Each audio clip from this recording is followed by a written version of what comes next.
436페이지 대의문답 153문답 질문과 답을 같이 읽어보도록 하겠습니다. 시작. 하나님의 법을 위반했기 때문에 우리가 마땅히 받아야 할 그의 진노와 저주를 피하도록 하나님께서 우리에게 요구하시는 것은 무엇인가? 답. 하나님의 법을 위반했기 때문에 우리가 마땅히 받아야 할 그의 진노와 저주를 피하도록 하나님께서 그를 향한 우리의 회개와 우리 주 예수 그리스도를 향한 믿음과 그리고 그리스도가 자기의 중보의 혜택을 우리에게 전달하시는 외적 수단들을 우리가 부지런히 사용할 것을 요구하신다. 네, 하나님의 법을 위반한 모든 죄인들은 마땅히 그의 진노와 저주를 받아야 합니다. 하지만 하나님께서는 그의 진노와 저주를 피할 수 있도록 예수 그리스도를 통해서 구원의 은혜를 우리에게 제공해 주셨습니다. 이게 복음이에요. 소식이에요. 기쁜 소식. 율법으로 말미암아 정죄와 심판을 피할 수 없는 죄인들을 복음을 통하여서 구원하시겠다는 기쁜 소식. 그것이 놀라운 구원의 은혜에 대한 소식이죠.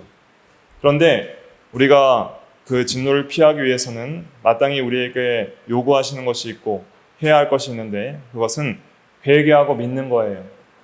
물론 회개와 믿음도 은혜로 주어지는 것이지만 우리 인간의 행위입니다. 그래서 하나님의 은혜로 우리의 마음이 변화돼야 우리가 회개하고 믿을 수 있지만은 우리가 회개하고 우리가 믿는 거예요. 회개란 무엇인가? 지식, 감정, 의지면의 변화를 가리키는 거예요.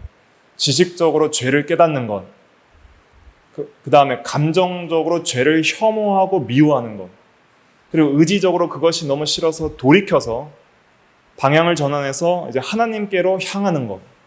그래서 그 회개를 가리켜서 사도행전 20장 21절에는 하나님께 대한 회개라 그랬어요. 하나님께로 다시 돌이키는 거예요. 죄로 향하던 발걸음을 180도 돌이켜서 죄를 깨닫는 면이 있어야 됩니다. 지성적으로 이것은 죄라는 명확한 인식과 양심의 가책, 그리고 죄에 대한 미움과 혐오, 죄가 사랑스럽지 않아야 돼요.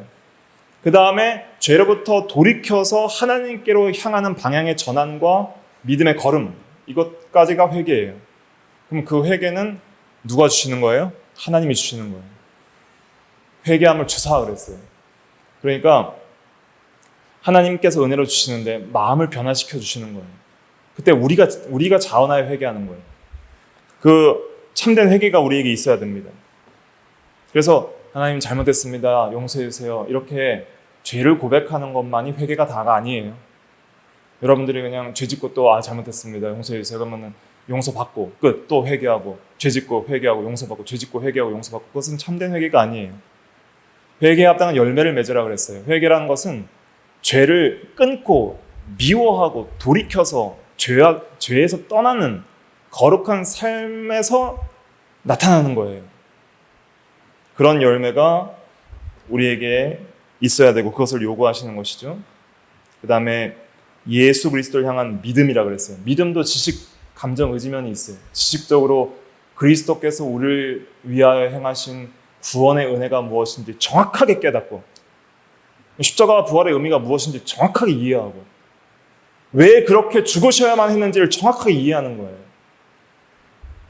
왜 주님만이 유일한 구원자이실 수밖에 없는지를 정확하게 이해해야 돼요. 다른 이름으로서는 구원받을 수 없나니 천하에 구원받을 만한 다른 이름을 주신 적이 없다 그랬어요. 사도행전 4장 12절.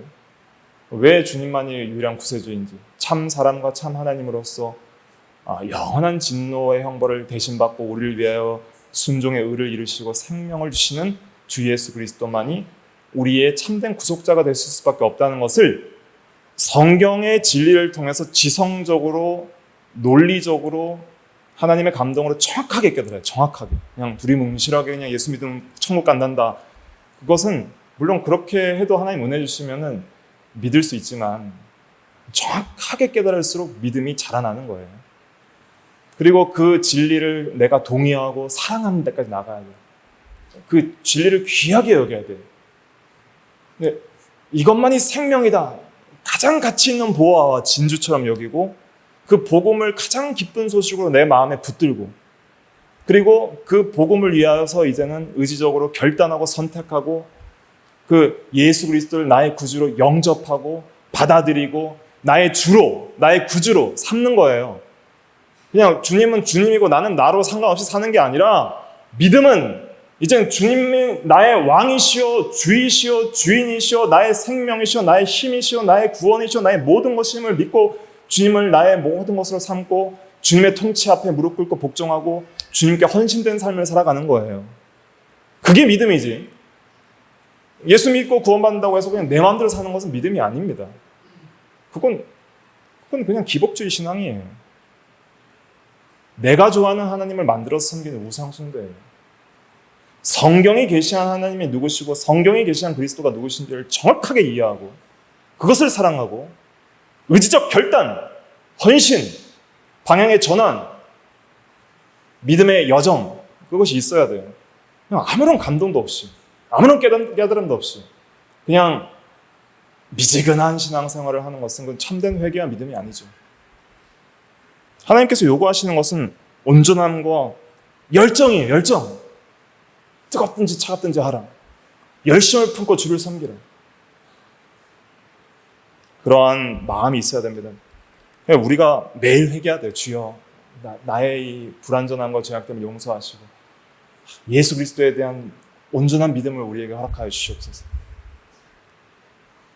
그렇게 나가려면 어떻게 해야 되냐면 그 회개와 믿음이 어디서부터 오냐면 그 자기의 중보의 혜택을 우리에게 전달하시는 외적 수단들로부터 그런 것들이 일어나는 거예요. 외적 수단이 무엇이냐면 말씀, 기도, 성례예요. 한번 따라해 보실까요? 말씀, 성례, 기도. 말씀, 성례, 기도. 성례도 하나의 말씀이에요. 보이는 말씀. 그러니까 요약하면 말씀과 기도를 통해서 회개와 믿음을 불러일으키시는 거예요.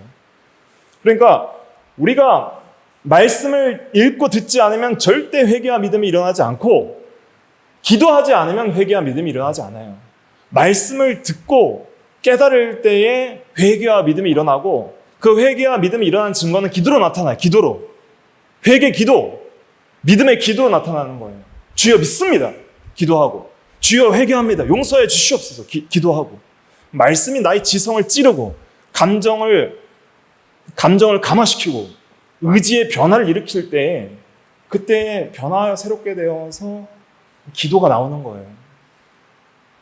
형식적인 기도 그런 것을 이제 우리는 내려놓고 정말 말씀에 감화된 회개와 기도의 그 은혜를 사모하셔야 돼요. 감화가 있어야 됩니다. 그거 없이는 우리는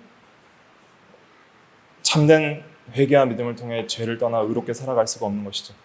최초의 구원이 일어나는 것도 그렇고요. 지속적으로 구원에 이르도록 자라나는 것도 그런 거예요. 이 진리를 마음에 새기시고 이렇게 우리가 더욱더 살아가도록 해야 되겠습니다. 기도하겠습니다.